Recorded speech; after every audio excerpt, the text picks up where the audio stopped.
Kim Pao supporters, kilig na live na harutan ng Chu Pao.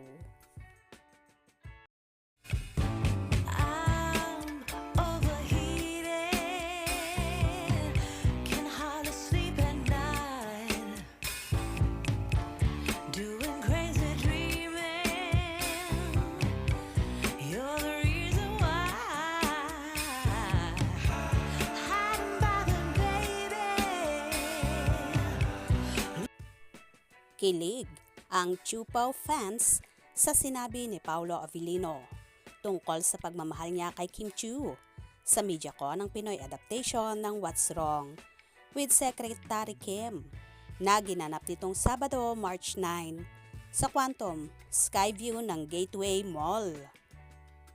Natanong kasi ang dalawa kung ano ang unusual na ginawa nila for love. At ang diretsong sagot ni Paolo ay ang seryeng ito.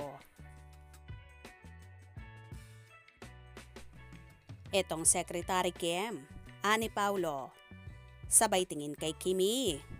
Dahil sa pagmamahal ko bilang katrabaho ka at sa lahat ng binigay mo sa linlang. So, pambawi sa'yo. I am here in Secretary Kim. Sigawan ang fans na nanonood ng MediaCon. Dagdag pa ni Paolo, if it was offered to me and it wasn't Kim, I'd probably have second thoughts. Si Kim naman ay nagbiro na love. Ano ba yung love? Nakalimutan ko na. Sabay tawa.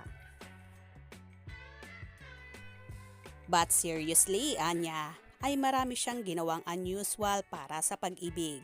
Sobrang giving ko talaga na tao na parang ayokong na may mali left out or may ma-OOP or something. I always give as long as I can give. Ani Kim. Mas lalong kinilig ang mga tao nang sabihin ni Kim na mas gwapo naman si Paolo kesa sa South Korean actor na bida ng original K-drama na si Park Seo-joon. Natanong din ang Kim Pao kung ano ang qualities na ina-admire nila sa isa't isa at kinilig na naman ang fans sa kanilang sagot. Pogi siya, natatawang sabi ni Kimi. Dagdag pa ng actress, alam niya yung ginagawa niya. Very consistent sa trabaho and parang we share the same passion when it comes to work. Tsaka parehas kami ng gusto. So nakakagulat na parang boy counterpart ko siya. Paglalarawan ni Kim sa Leading Man. Hirit naman ni Paolo, siya ang low-bat version ni Kim. So parang nakaka-amaze na makikita ng boy version mo. Nakakatuwang makatrabaho ang isang Paolo Avellino.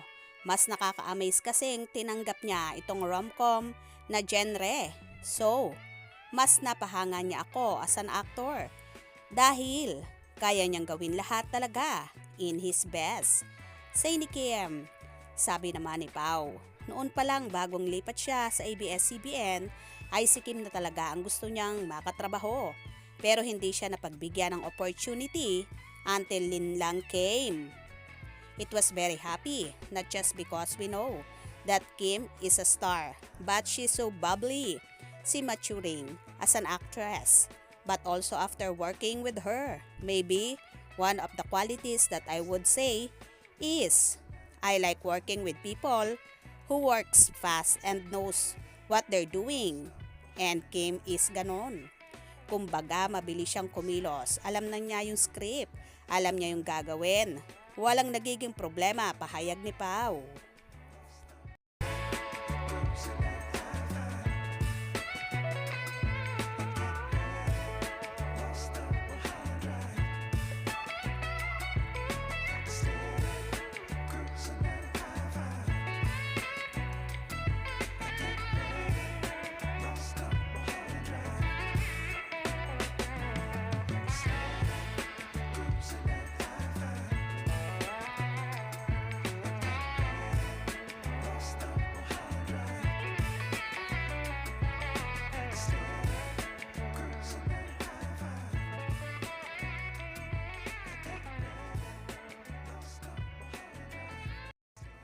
Wow, sino ba naman talaga ang hindi kikiligin sa mga sinabing ito ni Paulo kay Kimi na kahit si Kimi ay natameme dahil hindi niya ine-expect ang mga salitang ibibigay sa kanya ni Paulo.